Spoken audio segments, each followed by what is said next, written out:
never smoke the dizzy, but we can always share some dizzies. It's just a cup in time. This song doesn't have to run. Life's all of us, not every moment we can be feeling fine.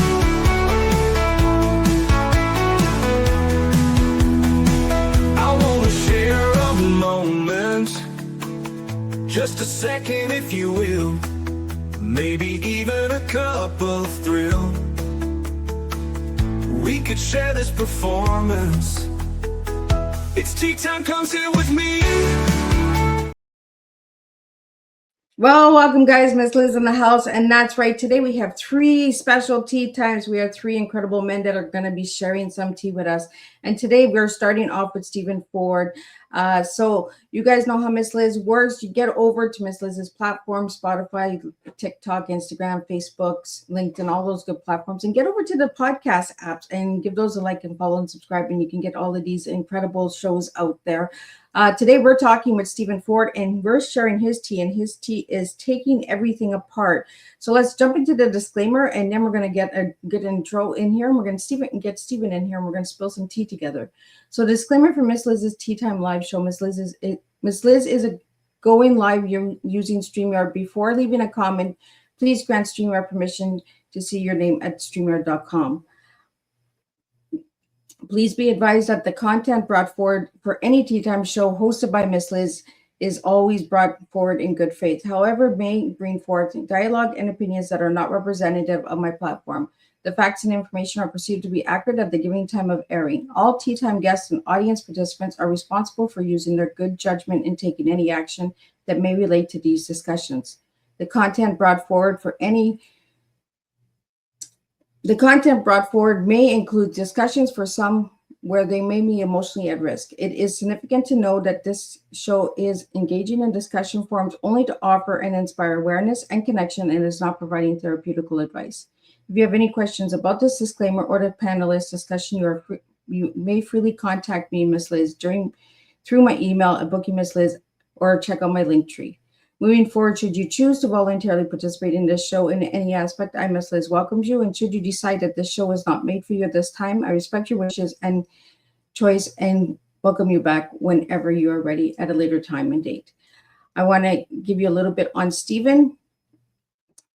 So welcome to Tea Time with Miss Liz, where we explore not just what someone has done, but who they become along the way. Today, I'm honored to welcome Stephen Ford.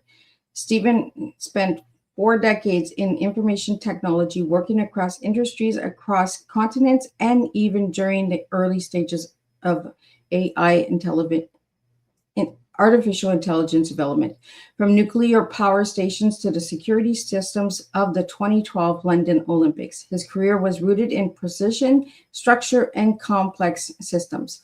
But here's what I love. After retiring from the world, he stepped into another one entirely. Stephen became an author. He has now published 5 books, some award-winning and critically acclaimed, writing thought-provoking science fiction, dystopia fiction, and satire. His work explores powerful questions: free speech, nuclear war, artificial intelligence, and ultimately what it means to be human. Born in Durham, England, with a childhood that stretched across Africa and the Middle East, homeschooled before attending boarding school in England, Stephen's life has always carried movement, perspectives, and global awareness. A long-distance walker, hiker through the Alps and Carpathians, and married nearly 50 years to his wife, Daphne, an archaeologist who studied royal palaces. His story holds depth, endurance, curiosity, and commitment. Stephen, welcome to Tea Time. I'm looking forward to exploring not just the writer, but the man behind the words. Let me get Stephen in here and let's spill some tea. And Miss Liz I'm all over the place this morning because I have 3 tea times. Welcome, Stephen, to Tea Time. Glad to be here. So, Stephen, tell us a little bit about who you are as a little guy and who you are now. Okay, well, I guess I've always had a sort of penchant to sort of express myself in writing. And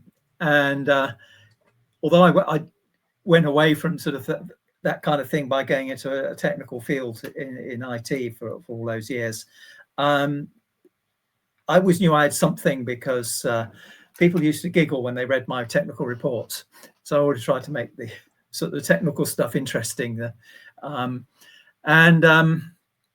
then I got tired of wanting to throw things at the TV because of what was going on in the world. And I thought, yeah, I need to explore this, express myself, and what better way to do it than to write some novels.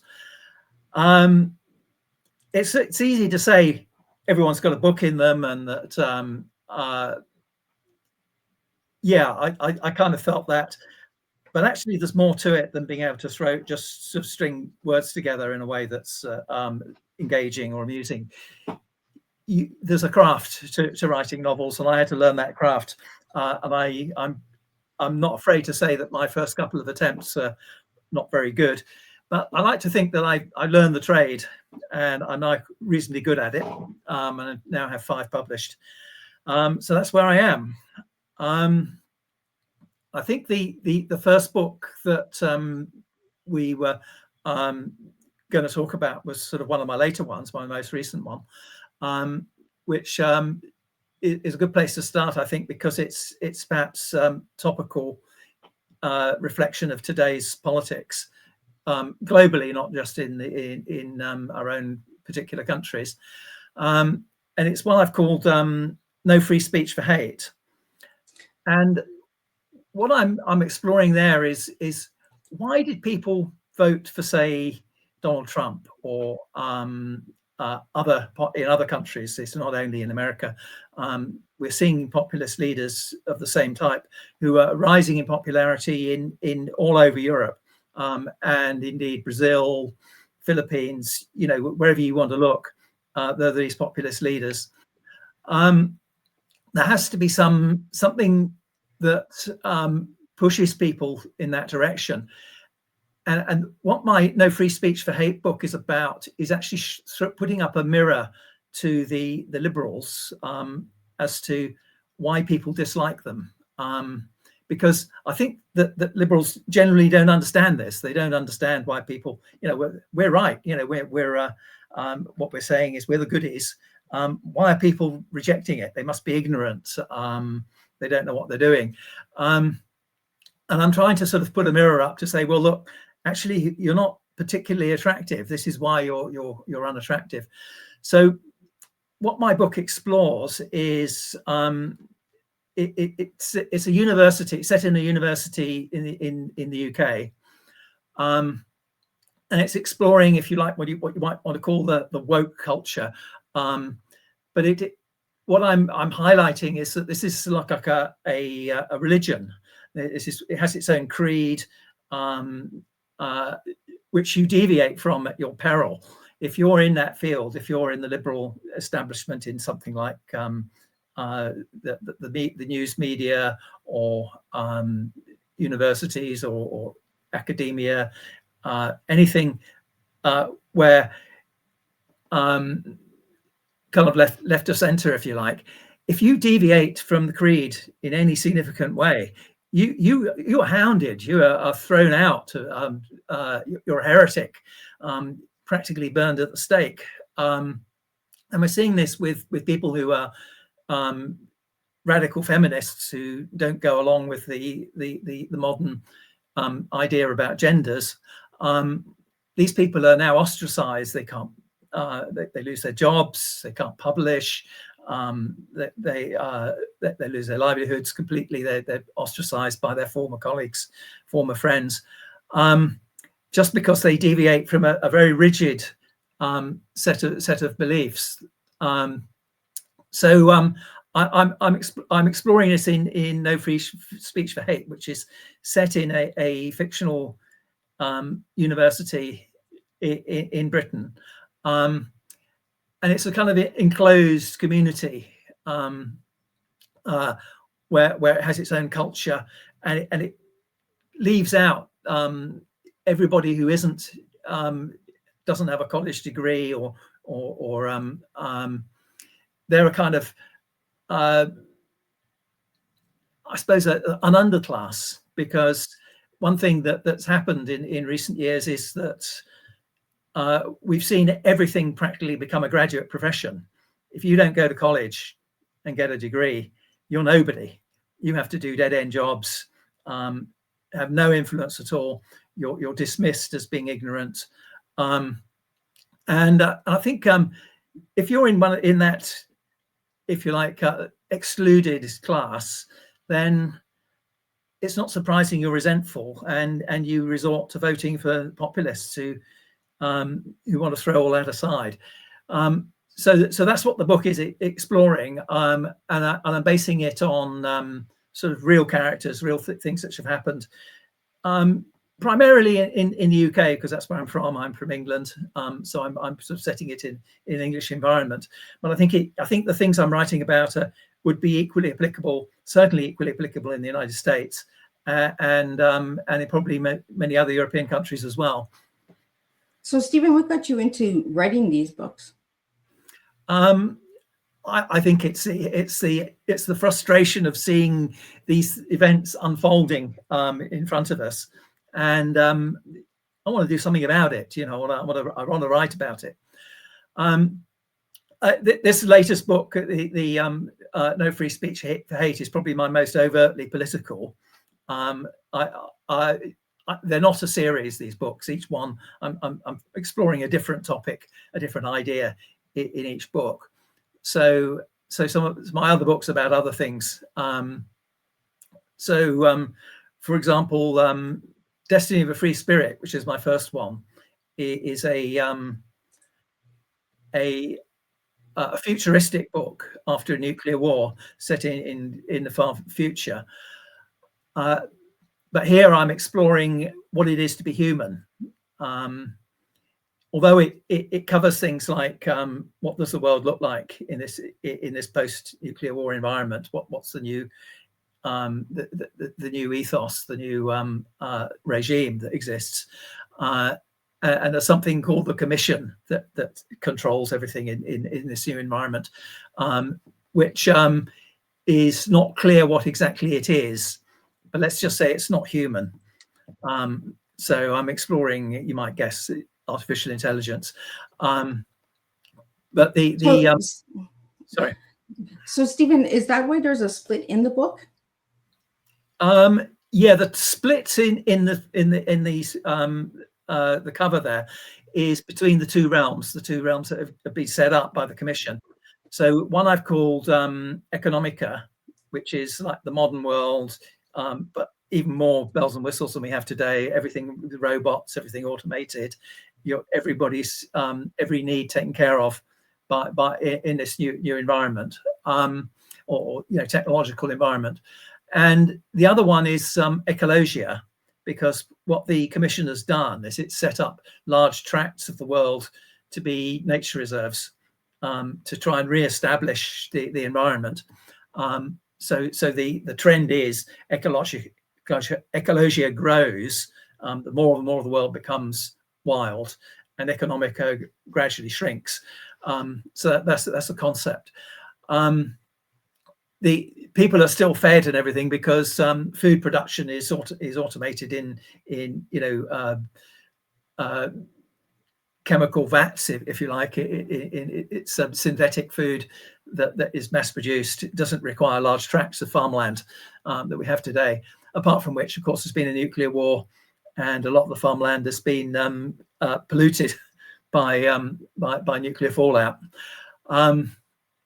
So the wild world is populated by Stone Age people who are not allowed any kind of technology, and they coexist with creatures that have been reintroduced, like mammoths and saber cats and things like that, as well as every other type of animal. It's a sort of recreation of the Pleistocene world in which human beings evolved, and the two are kept rigidly separate, and the Commission doesn't allow anybody to pass between the two. However, the hero of the book has found a portal between the two worlds, and has set himself up as with a an existence in both worlds. And the end of the book comes when the portal is about to be closed, and he has to choose which of the two worlds, ecologia or economica, he's going to settle in. And you don't know until the last chapter which he chooses. So that's the So you got to read the whole book. You've got to read the whole book, yeah. So Stephen, how do you get the covers for your books? Well, the covers were produced by my publishers. Yeah, some of them I'm more happy with than others. I think Walking Out of This World, one of which we'll cover later, is probably the cover I like the most. But I'm not a sufficiently good artist to do my own, unfortunately. Well, let's jump into book 3 and then book 4 and 5. And then I have some questions here for you, Stephen, that have come in. Sure. Okay, well, the Glastonbury Triangle. Yeah, that's the book I had the most fun with, because I just let myself go wild with that one. I don't know whether people will be aware, but Glastonbury is a town in England that is full of myth, legend, alternative lifestyles, and it's a sort of a magnet for hippies, if you like, or anybody who wants to live a little bit alternative, pagans, alternative Eastern religions, crystals, New World things. So it's a sort of it's a real weird place to go. I spent a little bit of time there, sort of getting the atmosphere, and it's really something else. So Stephen, where does the bowl come in? Sorry, where's the bowl come in? I see a bowl. Oh, in that. Well, yeah. I'll better explain that. One of the things I feature there is a theme park, or a marquis, an eccentric marquis who runs theme parks, or a theme park, and he wants to develop them into more theme parks. So his original theme park is King Arthur based, because the Arthurian legends are very much tied in with Glastonbury, apart from other things. So it's all about Sir Lancelot and Queen Guinevere and the Arthurian knights, that sort of thing. But he aspires to set up another theme park, which is based on ancient Greek mythology. And ancient Greek mythology includes mythical beasts, one of which is a minotaur. And so the bull there is a minotaur. But I don't know if you know what a minotaur is. It's a sort of half bull, half human. But there's other mythical creatures like satyrs, which are sort of half goat, half human. Centaurs, human and horse combination, and so on. So the idea is he wants to populate this theme park with these creatures. And as a mad scientist who he employs to develop these creatures for him, and there are also people disappearing, being sucked into a strange cult, and including the main character is a journalist who goes and explores these things, and his girlfriend is one of the ones who've disappeared. And it's called the Glastonbury Triangle because, a bit like the Bermuda Triangle, people are disappearing. And he gets sucked into the cult, follows all the leads into these things. And he's there just in time to prevent his girlfriend being turned into a mermaid. So that's sort of the thrust of the book. So you take us on a wild ride. That's why you had a lot of fun with this book. Yeah, I did. Yeah, certainly did. Well, let's get into the book 4. Okay, Walking Out of This World. Excuse me on my cough. This is exploring the paranormal. So I'm into spirits here, and this is partly based on my own experience, if you like, because I'm the walk secretary in the Long Distance Walkers Association, for which is, as the name implies, we walk long distances, long distance hiking, that sort of thing. And I feature an organisation I've called the Far and Fast Walkers Society, which is, I didn't want to use our own name in case they sued me, but it's essentially the similar thing. And they're going on up one of their regular walks, their regular hikes, and a new member turns up, and there's something strange about him. He knows things about people. He talks to people in the group, and he somehow connects with them in a strange way that they can't explain. And it's bad weather. It's wet, cold, and the walk leader has arranged for them all to stop for their lunch break in a clearing in the forest. And this new guy says, well, why don't you come round to the local pub that I know? You can all go into the warm fire, nice hot soup, and be much more comfortable. And the walk leader says, well, no, it's nonsense. There's nothing here. I know the area. I know there's no such place.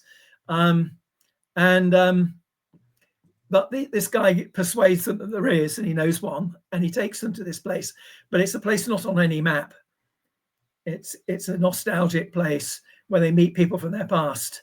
They reconnect with people who they're former lovers, who from way back they've fallen out of touch with.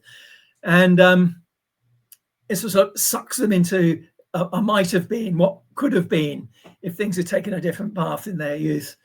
And everyone gets seduced into this world, and they want to keep coming back.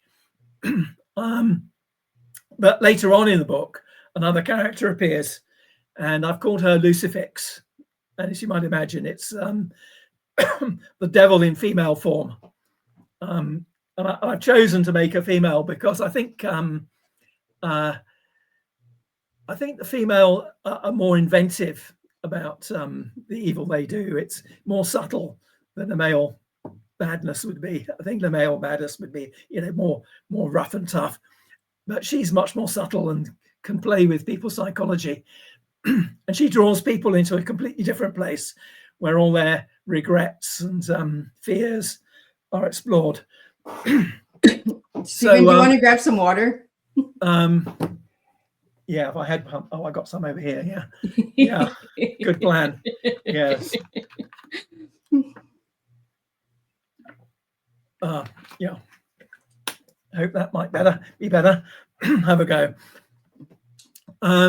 But so it's basically turns into a fight between these two spirits, the good spirit and the bad spirit. And as a rescue, the Lucifix has killed Miles, who's the good spirit, but he's resurrected.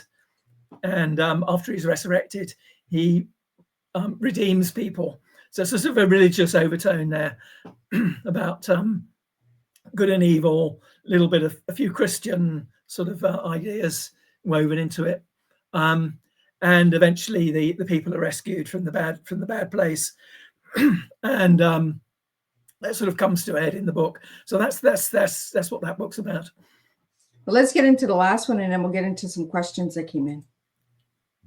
Okay, right. To keep us all safe, this is a book about a fictional pandemic.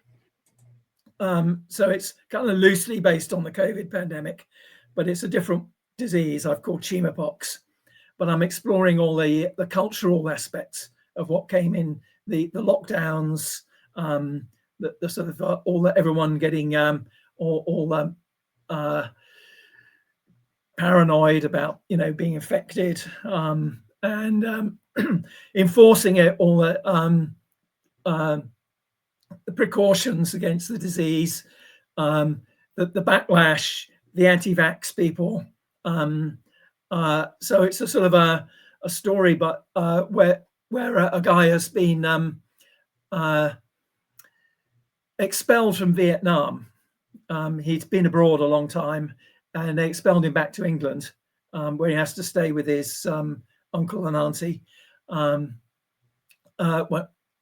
because according to the Vietnamese, the disease is a foreign disease and they have to throw out all foreigners, because the answer to everything is to throw out the foreigners naturally. So I kind of cover that part of it. And then he's in his strange land because he hasn't been in England for nearly 20 years. And he has to kind of reestablish his existence there. And he gets sucked into all these different aspects of what's going on with the pandemic. So I've called it "To Keep Us All Safe" because that's the slogan about all the precautions which are imposed on people. You know, it's to keep you safe, and the people don't like the loss of freedom. So it's that sort of tension between the keeping people safe and the loss of freedom. So, Stephen, what was the first book you wrote? Destiny of a Free Spirit was the first one. And how long did it take you to write that one? Well, I think actually once I got the idea and I got the framework about what I want to write about, it typically takes me about 4 or 5 months to write a book. That's a rough time frame. So it's not that, and that's not writing flat out. You know, probably doing maybe 3 hours a day, something like that. So it's not. I don't find it hugely. It needs quite a lot of careful thought, and I do need, and I can't really do more than about three hours a day because I can't get the mental focus sustained for much longer than that. And it really does need a lot of mental focus to keep the whole thing hanging together and to choose the right words really carefully and that kind of thing. But I think it takes longer to get the idea, the basic structure, the basic concept right. So that takes me. I spend an awful lot of time not writing anything, just sort of dreaming into space before it sort of comes together. Well, each book you took us onto a different adventure. You took us into a different world. Is that what you wanted to do with each book, was take us in a different perspective? Well, I thought to myself, supposing my first book, Destiny of a Free Spirit, took off, and somebody said, yeah, we want you to write a couple more dead quick. And we want it to be in a series. So I have actually got mapped out, not written yet, a couple of prequels to Destiny of a Free Spirit, which explain how the nuclear war arose and the aftermath of the nuclear war and how the new setup that I've described in Destiny of a Free Spirit came about. So I've got that sort of waiting sort of on the shelf, if you like, ready to be written. But in every case, before I did that, before I wrote those prequels, I got sidetracked onto something else and wanted to write a completely different book. So all my other books were just sort of complete fresh inspiration, new idea. So what my next one will be, I don't know. Whether it'll be I'll go back to the prequels I haven't written yet, or whether I'll go into a completely different track, I'm not sure. I think one thing that is shaping my mind at the moment is a book about love and hate, and sort of yin and yang and that kind of thing. It's a sort of a romance. The opposite. Well, yeah, romance, but partly romance, yes, because I'm kind of what's inspiring me at the moment is, unfortunately, my wife has developed dementia. And I've had to put her in a care home, which is a tragic and heartbreaking thing to have to do. But we're still very much, we've been together for nearly 50 years and she's still very much in my life. And I think our love for each other is stronger than it's ever been, even in the current circumstances. So I kind of want to write about that. And I want to write about the experience that I get from that, how people are when somebody's disabled, and I'm getting some really beautiful things happen from just other people who are in the same situation or empathize with how we are. Well, it's kind of like a new story, right? It's a new life. Yeah, it is. And I think one of the things that I got quite cynical earlier on, because you feel that the terrible mess that humans make of the world, and you think, humans are really not very good people, and are we even fit to run the planet? And yet now I'm seeing the other side of the story. I think when you're in a university and you get good things happen to you from in a bad situation, but good things happen. You see the good side of people. Then I want to kind of write a bit about that as well. I think you could write anything because you've written 5 different genres in the 5 books that we've shared today. Stephen, what got you into the AI department, the artificial intelligence? Well, I guess when I retired from IT, AI was just sort of starting to get going. It wasn't news headlines or anything at the moment, but certainly I was kind of involved with it, and I sort of saw its potential and fascinated by where it might go. So I've kept in touch with what's going on since, and I keep reading about it, and so to maintain some sort of understanding. And I think it is going to fundamentally change our existence. I think AI. I think, and I'm not sure that's not necessarily a bad thing. I think that humans, we won't be I think AI ultimately is destined to be the new life form that takes over mastery of the planet. And I've actually thinking about it quite a bit. I think it probably make a better job of it than humans are, which is partly what Destiny of a Free Spirit is about. Yeah, let's talk about the cover a little bit. For the audio listeners, could you just describe, Stephen, what the cover shows? I can see what it looks like, but for the audio listeners, just describe a little bit about that cover. Okay, well, there's the cover split 2 ways, and there's a man who's sort of split in half, as it were, showing his 2 existences. So one existence is the wild world, the ecologia world, and on the other existence is the world in economica, the modern world. And so it's just trying to illustrate, the split, if you like, and the choice he has to make between the 2 worlds. And let's talk about this cover, the No Free Speech Hate. Let's talk about that cover. The new No Free Speech for Hate. That is illustrating. I've got Windsor Castle in the background because that's the location, or near the location where this fictional university is. And the university is based on a very long-standing college that has existed on that site for many years, which people who in the UK will probably recognize once they get into the book, although they don't actually spell it out till later on. And behind Windsor Castle, there's Runnymede, which is where Magna Carta was signed. So it's a very historical location for English history. And the background is that the monarchy has been abolished. So now Windsor Castle now has a sort of gay pride banner over it rather than a royal standard.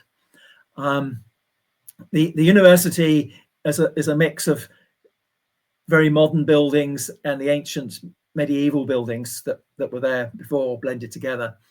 And in the foreground, we have a conflict featured between the 2 polarized politics that exist. So there's, on one hand, you've got students or the university folk who are, if you like, that have the woke ideology.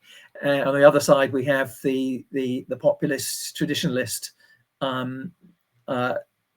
who want to overthrow that new regime, which has been established by the universities in England. So, Stephen, we had a question that came in, and it says, "How is free speech changing the world today?" Well, yeah, this is. I think that free speech. People talk about free speech, but the very people who talk about it the most are the ones who want to suppress it the most. It's the impression I've got. I see. So we get on the left, on the liberal side, they claim to support free speech. But if anyone says anything that isn't according to their creed, then it's labeled as hate. We don't allow any free speech for hate. This is hateful, it's racist, it's something else, whatever else it might be. Misogynists who always have different phrases to condemn things they don't like, and they work very hard to suppress anything that isn't according to their creed. So they certainly don't practice free speech, even though they may claim to. And then, of course, this has not gone unnoticed by the populist right. And they point at the liberals and the left and say, well, you don't support free speech because you're suppressing all these people who are arguing against you. But there again, they do exactly the same thing, because anything which isn't in accordance to their point of view is again rigorously suppressed. And we're seeing it at the moment in the United States with anything to do with DEI or anything that's sort of anything they might consider to be slightly woke. They're rigorously suppressing it, and they're as probably worse at suppressing free speech than the liberals that they complain about. So both the politics is totally polarized, and both poles of politics are trying to suppress free speech, as far as I can see. So, Stephen, how is history teaching us about the future? Well, it's quite interesting history, because you look back at it, and actually it's not that different in the past. Because if you look at Protestants versus Catholics, the sort of the way so-called heretics were treated, the sort of wars we had between Protestants and Catholics, it's not that different from how we're seeing today with the polarized politics of left and right. You see the same thing with Marxism, how it became a sort of political creed, and anyone who deviated from the sort of state official line that the Soviet Union or wherever it was, or Mao's China, if you deviated from what they thought, you were sent to a concentration camp or terminated in some way. And other cultures, Shia versus Sunni Muslims, have similar schism took place there. So wherever you look, any period in history, we'll see the same kind of tendencies. So I don't think we're seeing anything particularly new necessarily with what's going on today. Stephen, what's a belief that changed your mind?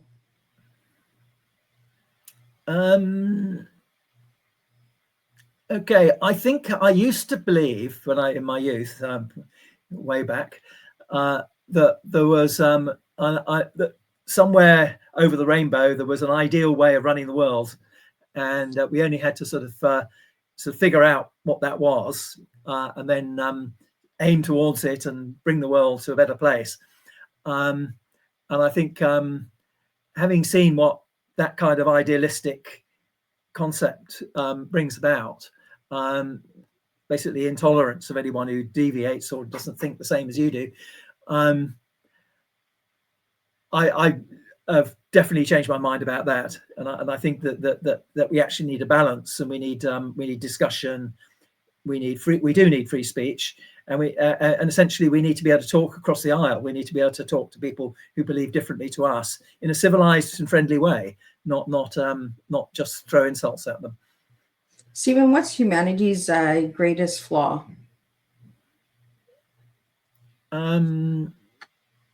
I think fundamentally our instincts are the instincts we needed to live in the African bush, the where we evolved, the Pleistocene world, where we shared with dangerous animals, and so we have a lot of instincts that are suitable for that survival in that environment, which are fundamentally unsuitable for the modern world, technological world that we created.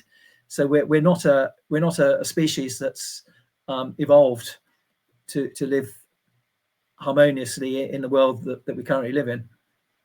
Stephen, for your tea, you gave me taking everything apart. What are we taking apart? Okay, well, I suppose that's just my philosophy. I like to look at things and then pull them to pieces and just see what they consist of and why they are the way they are. So I think that's what I do in my books. And I'm not trying to say any particular point of view is right. I like to explore things from every angle. And it's the process of taking things apart that is it helps to achieve that. So you like dissecting everything? Yeah, exactly. Yeah. Are you a fisherman, Stephen? Am I? Sorry. Say again. Are you a fisherman? No, I'm not a fisherman. No. No. You like taking things apart, so I thought maybe you'd like to dissect a fish. Oh, okay. I suppose the last thing I dissected was actually a frog. I had to do that in biology at school to dissect a frog. You just said that you like to take things apart, so I thought I could see you as a fisherman taking all the bones out of the fish. Yeah, I'm not sure. I'm not sure that it gives me pleasure doing that to living creatures, to be honest. But there is. But I'm not a vegan or a anti-vivisectionist or anything like that. But I don't necessarily like the process of doing that to living creatures. So, Stephen, when you hear the word adversity, what comes to mind for you? For me, it's a challenge. I think I thrive in adversity. I think that's when I come into my own, just looking back at my life and how I respond to things. Maybe that's something that the humans do. I think that, when things are get tough, it sometimes brings out the best in people, best and the worst, but it can bring out good things in people. I asked you to give me one word to describe yourself, and you gave me curious. Why curious? I think I like to understand things. So if when I go to a new place, I like to wander around in all the back streets and look behind the scenes and try to figure out where things are and what goes on there in every field. Yeah.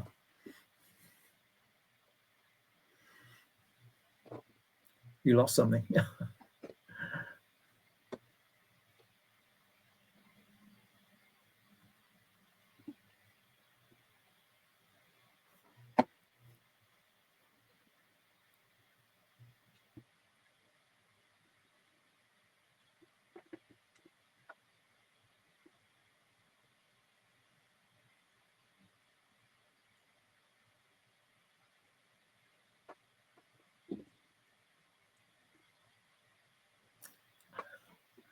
Hi.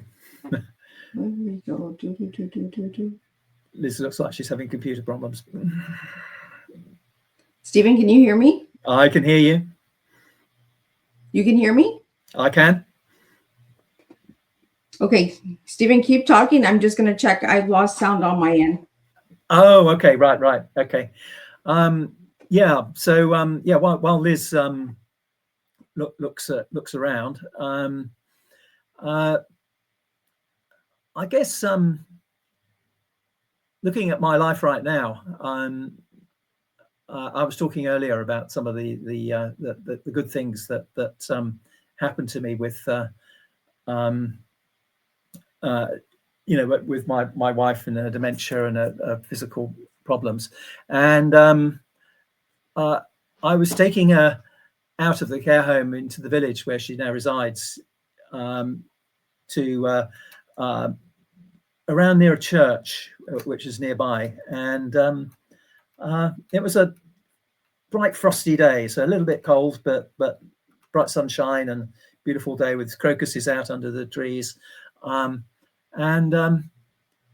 this very nice gentleman came out, and he offered us a coffee, and he was a guy running a help center that the church has.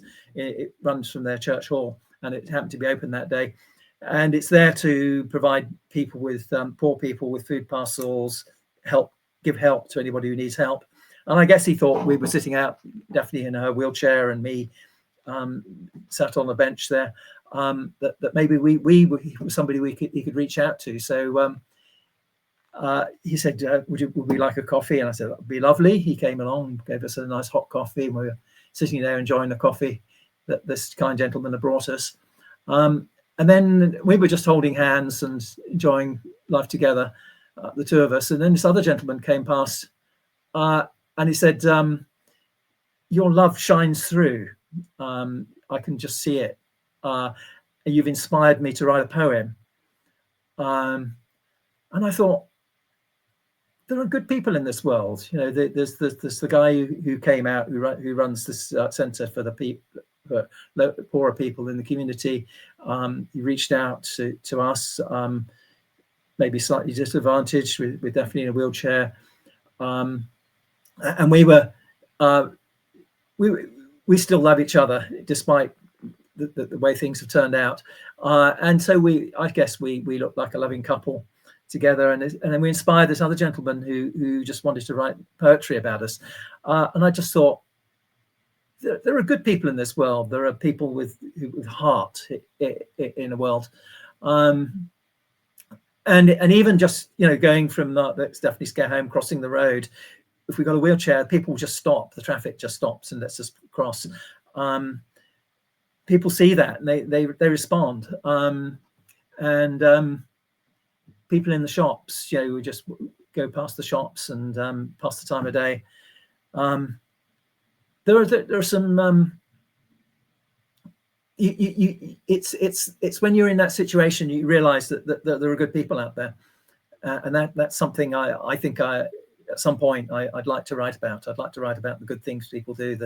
Because I've written, my books have mostly focused on maybe the bad aspects of humanity, the way we're destroying the planet, the way we're horrible to each other, the way we kill each other, and there's that very unpleasant side of humanity, but there's also the good side, and I think I want to write at some point. I want to write about the good things that people do. Hi, Liz, you seem to be back. I am back. Can you hear me, Stephen? I can, yeah. My hearing aid box just died on me, so I'm on a different speaker. I'm so sorry for that, everybody. My hearing aids, I'm not sure what happened. Hopefully I filled the gap okay. You know, and when we're live, we just got to keep going, right? The show just must go on. So thank you for holding up for that, Stephen. I really appreciate it. We did have a couple more questions that I want to get out to you before we wrap up.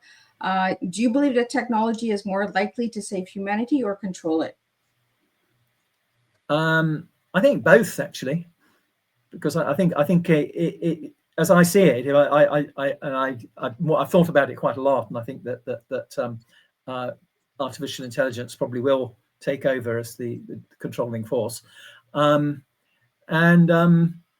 I think in so doing, it is probably our savior as well. I think it'll both control and save us. And in No Free Speech for Hate, who truly holds power and why? Okay, well, the scenario at the start of the book is that the universities has become, if you like the new equivalent of the medieval church, immensely powerful in terms of its not in terms of guns or physical control, more in terms of the controlling the ethos of the age, which is what we saw in if you go back to medieval times, you had the two powers. You had the church, which was the moral power, if you like, and you had the physical power of the king and the barons and the lords and the knights and so on, who had the swords and lances. But everyone was really subservient to the church because they daren't cross the church. They couldn't. If you said something that was heretical, you would be in terrible trouble. So I think that's where we are with the universities, and they've expanded their remit. They've got to a point where roughly half the population now goes to college, and they have it as a captive audience for 3-4 years where they can indoctrinate those people. And then those people are going on to run society, because nobody who doesn't go to college really has any influence at all, and can't get into any position of authority or influence. So that's the world that is the establishment, if you like, when I come into the book, and I think that's not far off where we are. But there's a lot of people who are excluded from that, who are not happy with that situation, and that's where the populist leaders come in. So in the book, there's a revolution, and the populist leader leads the mass, the great unwashed, the uneducated, and they overthrow this establishment and reinstate the monarchy, traditional values, all the things which the old establishment has denigrated and tried to do away with. And that's the end of the book. The book there's been this revolution, and the populist side has taken control, which mirrors very much what has happened in the United States, with Trump overthrowing the liberal establishment. But I'm in writing the book, I'm trying to explore all the aspects of why that is and how that came about. We had a question. You mentioned universities, and it says, how do universities function as cultural power centers in your work? Well, I think that's my main central message, is that they have become cultural power centers, and they control the narrative, they control the ethos of the age.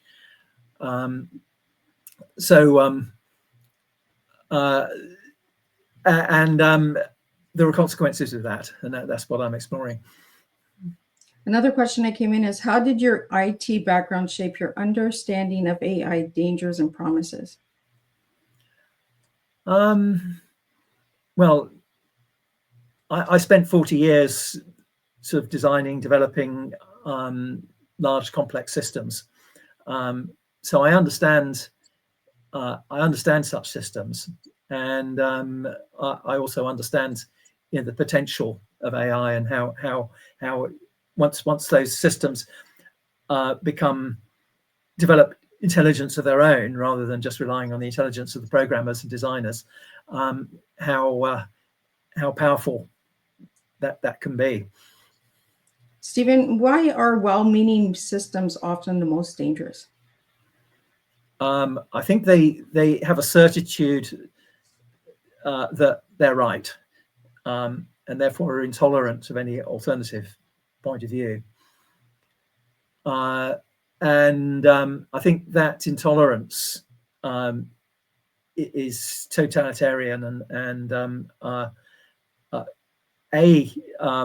is oppressive in its own right, but it also fosters a reaction for people who are opposed to it, who then you can create a violent and confrontational opposition to that. And what role should writers play in raising uncomfortable alarms? What? Say this again.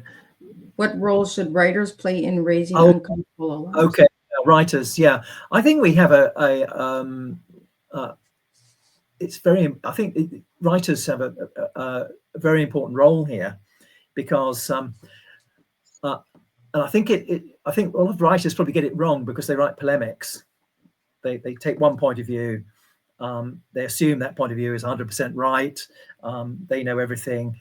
All these other people are terrible, and they sort of just feed the polarization. And I think what a good writer does is explores the thing dispassionately, in a way that doesn't necessarily take sides, and puts new insight into why things are the way they are. And I think, I mean, I've tried to do, that's what I try to do in my books. But I think if you look at, some of the good writers of the past, the H.G. Wells, George Orwell's, Huxley, C.S. Lewis. There's those are writers who are trying to throw light on things, and not just grind an axe. So they obviously have a point of view. The writing is best if it lets the reader gain the insight from just reading the shape of it, rather than just being told what to think. And Stephen, what are you hoping your readers get from each of your books? Because you have done different perspectives and different genres of books. So what do you want the readers to get from your books? I think what I have in common with all the books is I want to make the reader think.